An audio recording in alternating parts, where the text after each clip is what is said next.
Corona pandemic, आपको सबसे पता है, सारी चीज़ों का एक्सप्लेन करने की कोई ज़रूरत नहीं है। मास्क बहुत ज़्यादा ज़रूरी है। पेशेंट का एग्जामिनेशन करने से पहले, इवन आप जब इंटर हो रहे हो एग्जामिनेशन हॉल के अंदर, आपने मास्क ज़रूर पहनना है और इस मास्क पहनने का तरीका आपको पता है और इसको आपने मास्क पहन लिया। मास्क पहनने के बाद आपको अपना जो है वो हैंड सैनिटाइज़र आपका भी अपने पास होना चाहिए, और दूसरी कि अगर सामने अवेलेबल है तो हैंड सैनिटाइज़र से अपने हाथ ज़रूर जो है वो सैनिटाइज कर लें अच्छे से। ग्लव्स भी पहनना बहुत ज़रूरी होता है और ये सारी चीज़ें आपको यहाँ पर अवेलेबल नहीं होती। आपको अपनी सेफ्टी और पेशेंट की सेफ्टी के लिए ये दोनों चीज़ें आपको लेकर आना ज़रूरी होती हैं, hand sanitiser and gloves and your mask. तो सबसे पहले बेटा अपनी ये देखना होता है कि आपका ट्रे किस तरफ होना चाहिए। It should be very at the very comfortable level. आपको बैठना कैसे है, प्रेजेंट कैसे करना है, ये बहुत चीज़ें ज़रूरी हैं।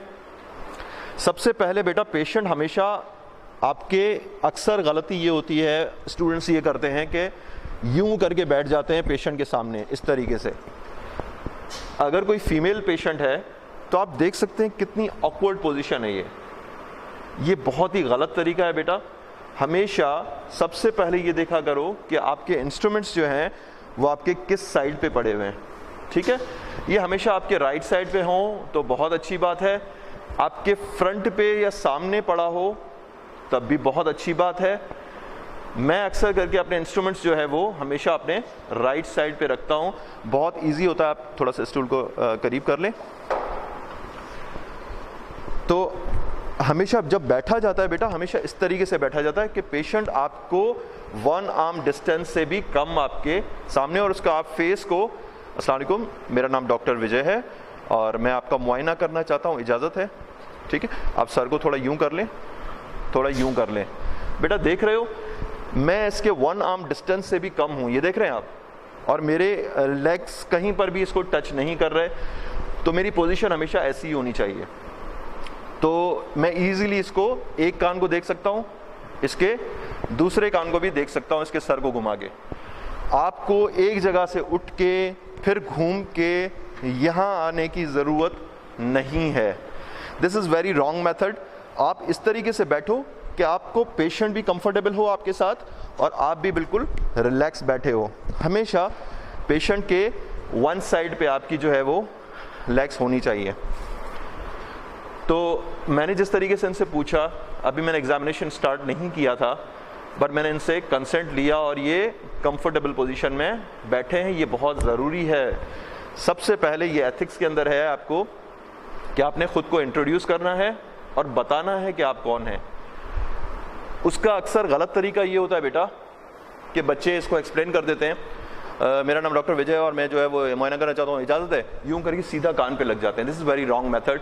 आपने बड़ा ही कंफर्टेबल तरीके से इसको बताना है, हेलो अस्सलाम वालेकुम, मेरा नाम डॉक्टर विजय है, मैं आपका कान का मुआयना करना चाहूँगा, क्या मुझे इजाज़त है? आप इस तरीके से बड़ी ही रिलैक्स तरीके से पूछते हो, उससे कंसेंट लेते हो कि आप उसका मुआयना करना चाहते हो, then you start your examination, ठीक है। तो मैंने इनसे कंसेंट लिया, अब मैं इसका जो है वो एग्जामिनेशन स्टार्ट करने वाला हूँ।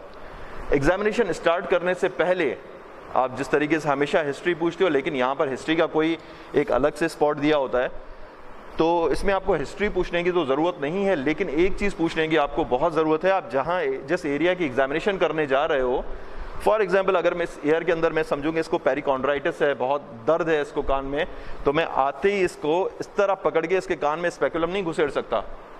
हमेशा आपको पूछना होता है, अच्छा मैं कान का मुआयना करने जा रहा हूँ, इस कान में कहीं दर्द तो नहीं है, आपको हाथ लगाने से कहीं दर्द वगैरह तो नहीं हो रहा? ठीक है बेटा, ये आपने पूछना है। उसके बाद आपने इंस्पेक्शन से स्टार्ट करना है। इंस्पेक्शन से कैसे स्टार्ट करोगे?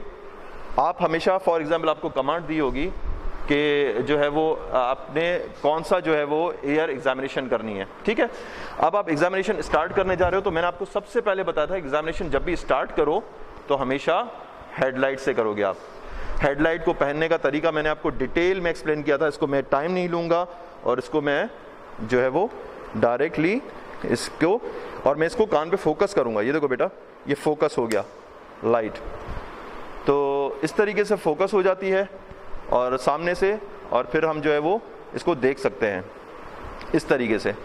अब इसको कान को मैंने इंस्पेक्शन में क्या देखना है मुझे कि कान की एनाटॉमी नॉर्मल है या नहीं है। ये देखिए मेरी लाइट बिल्कुल फोकस है जहाँ पे मैं देखना चाह रहा हूँ। यहाँ पे इसके कान को पीछे से देख लिया मैंने, ये देख लिया। मैं देख रहा हूँ कि कोई साइनस तो नहीं बना हुआ, प्री ऑरिकुलर साइनस, कोई पिट, कोई टैग वगैरह तो नहीं बना हुआ इसके ऊपर, बिल्कुल नॉर्मल एनाटॉमी है। दूसरे कान को भी मैंने इस तरीके से देख लिया। थोड़ा सा अगर मुझे पीछे की तरफ देखना है तो मैं इस तरीके से करके इसको देख लूंगा। हमेशा याद रखा करें बेटा, सामने से देख के डायरेक्ट अंदर मत घुसा करें। पोस्ट ऑरिकुलर एरिया हमेशा देखा करें कि कोई इंसिशन या स्कार मार्क तो नहीं बना हुआ। अक्सर पेशेंट्स की सर्जरी हुई होती है और यहाँ पे पीछे एक लाइन बनी होती है, सूचर लाइन, स्कार लाइन बना होता है, वो अक्सर लोग मिस कर देते हैं, तो वहीं एग्जामिनेशन में फेल हो जाते हैं। इस तरीके से आपको पकड़ के आप इंस्पेक्शन में इस तरीके से भी देख सकते हो। इस तरीके से फोकस करना है आपने, कान को सामने से देखना है। ठीक है बेटा, इंस्पेक्शन के देखने के बाद आपने जो है वो आगे चल के पैल्पेशन जरूर करनी है वो सबसे पहले स्टेप है।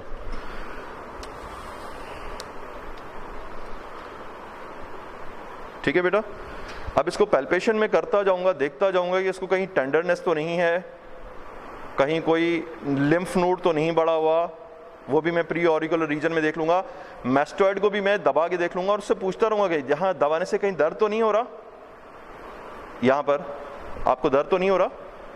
ठीक है, तो मैं इसको बड़ा कंफर्टेबली जो है वो इसको पैल्पेट करके इसको एयर को पूरा देख लूंगा।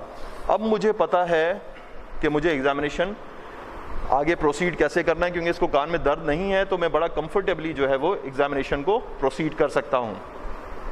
आपको मैंने पहले ही बताया था कि आपके हाथ में प्रोब होना चाहिए, उसके ऊपर कॉटन रैप होना चाहिए, और उसके बाद सबसे बड़ा साइज, क्योंकि मैंने इसके एयर कैनाल को एग्जामिनेशन कर लिया तो मैं इसके कैनाल को देखना चाहूँगा यहाँ से।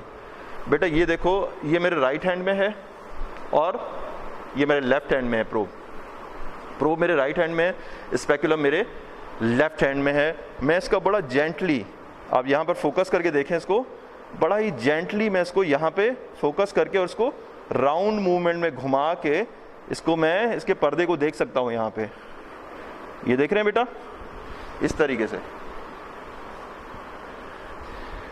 एक बार मैं फिर से करके दिखाता हूं आपको।